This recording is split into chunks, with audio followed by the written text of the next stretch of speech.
안녕하세요. 캐나다 토론토에 사는 온타리오주 약사 데이빗입니다. 지난 시간에는 온타리오주 보건소의 약제비 관련 정책을 몇 가지 소개를 해드렸는데요. 약제비와 관련된 얘기는 일단 여기에서 마무리를 좀 짓고요.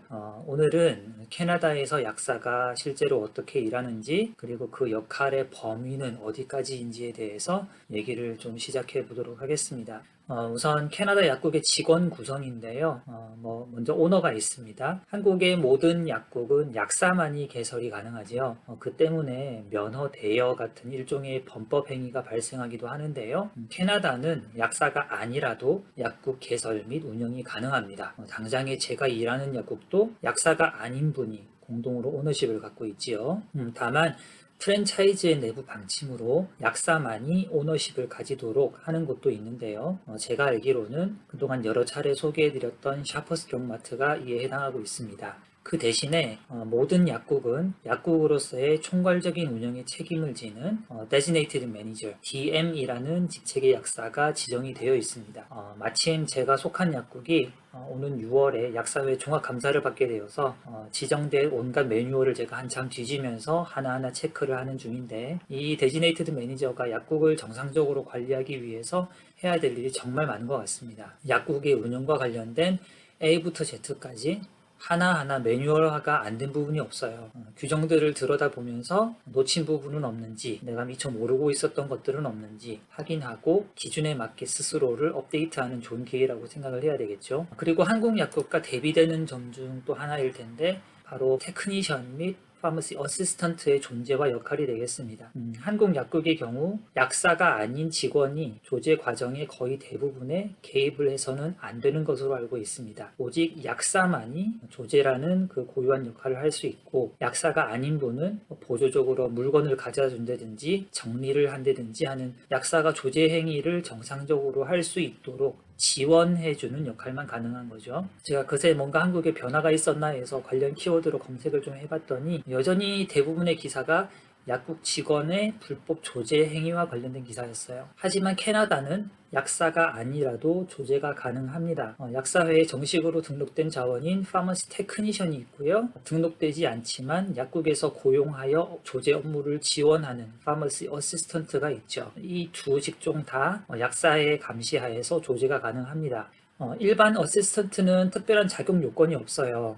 각 약국에서 필요에 따라서 자유롭게 고용을 하는 거죠. 어시스턴트 업무를 제대로 하기 위해서 칼리지 등의 교육기관에서 운영하는 일종의 단기 수료 과정 같은 것을 듣고 그 수료증을 근거로 해서 프랜차이즈 약국의 직원으로 정식 지원을 해서 근무하는 경우도 많은데, 제가 아는 상당수의 경우는 그러한 과정이 없이 보통 인맥이나 소개를 통해서 채용이 되고 있습니다. 그렇다고 어시스턴트가 아무나 할 수 있는 역할은 절대 아니거든요.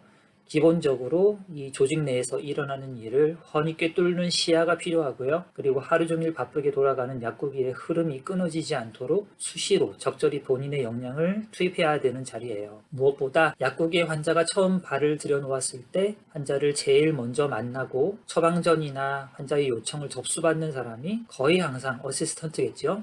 그래서 업무 강도도 상당하고 업무상 매우 중요한 위치를 점하고 있습니다. 제가 이해하기로는 이러한 어시스턴트의 역할이 점점 확대되고 수년 동안 그 중요성이 커져가면서 정부 차원에서 이 직능을 더 효과적으로 관리하기 위해서 아예 파머시 테크니션이라는 직종 자체를 만든 것으로 알고 있습니다. 정식 테크니션이 되기 위해서는 기본적으로 학위가 있어야 되는데요. 따라서 캐나다 현지의 칼리지에서 이 해당 과정을 수료를 해야 되겠죠. 제가 토론토의 대표적인 칼리지 중 하나인 센테니얼 칼리지 웹사이트에서 보니까 테크니션 프로그램은 2년 과정이네요.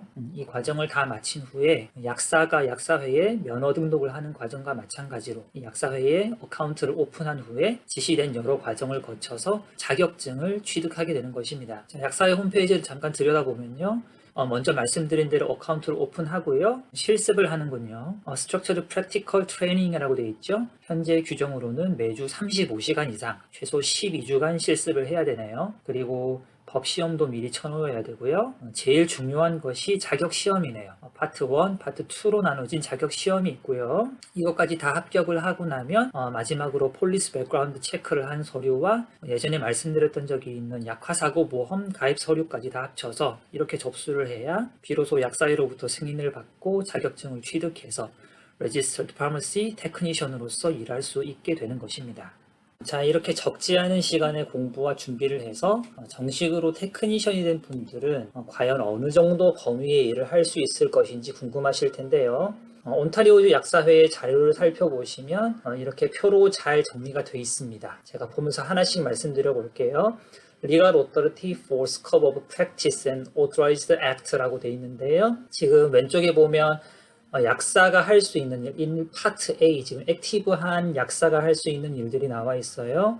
그래서 환자에게 교육하고 정보를 제공하고 그리고 조제 업무, 전화로 의사로부터 처방을 받을 수 있는 권한, 그리고 처방전을 다른 약국으로 트랜스퍼할 수 있는 권한, 그 외에 여러 가지가 있습니다.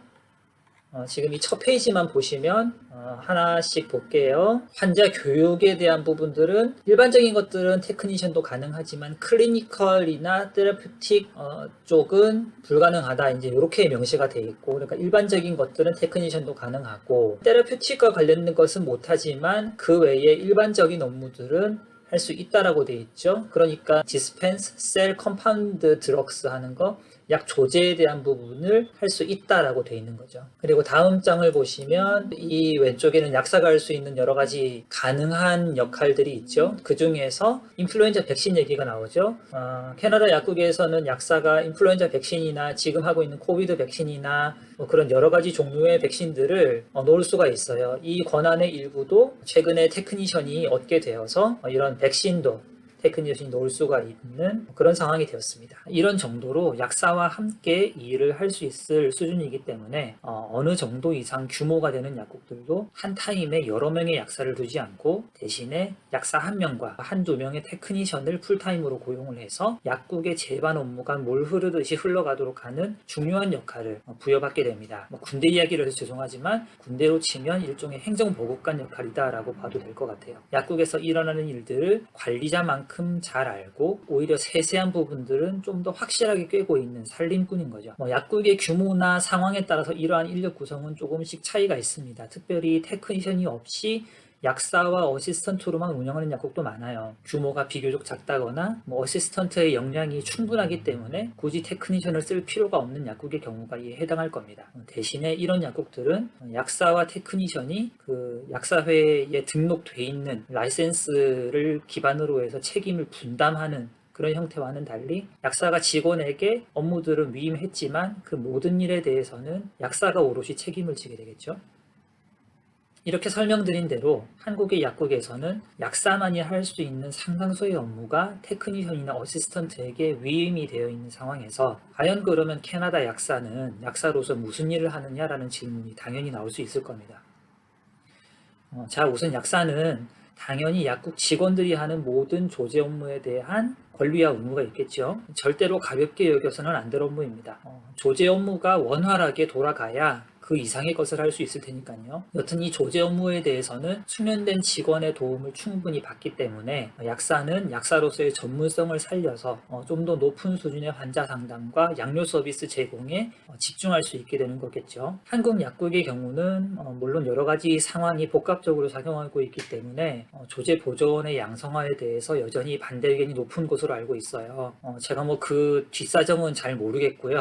이게 지금 어떻게 또 논의가 돼 가고 있고 어떻게 이런 직능에 대해서 조정을 추구를 하고 있는지 전 잘 모르겠는데 결국 방향은 미국이나 캐나다가 그렇게 오랜 시간을 두고 변화해 왔던 것처럼 약사로서의 전문 영역을 확대하는 방안을 잘 준비를 해서 이를 발전을 시키고 약의 숫자를 정확하게 세는 이 단순 조제 영역에 있어서는 과감하게 권한을 위임하는 이 한 단계 도약이 분명히 저는 필요하다고 생각을 합니다. 물론 제도적인 뒷받침이 반드시 필요하겠죠. 전문적인 서비스를 환자에게 제공하는 데 있어서 정부로부터 적절한 수가 보상이 필수일 것입니다. 현재 제가 알고 있기로는 한국에서는 금연약 상담과 관련해서 이런 수가 보상이 이루어지고 있는데 제 기억으로는 2014년, 2015년 제가 막 이민을 들어올 그 시점에 이 금연약 상담 관련해서 프로그램이 나왔던 걸로 기억을 해요. 제가 다음 시간부터 소개해드릴 이 다양한 전문 서비스에 대한 보상 체계도 참고해 보시면 좋을 것 같습니다. 오늘 말씀드린 내용과 관련해서 궁금하신 점이 있으시면 댓글 달아주시고요. 구독, 좋아요, 알림 설정 부탁합니다. 감사합니다. 감사합니다.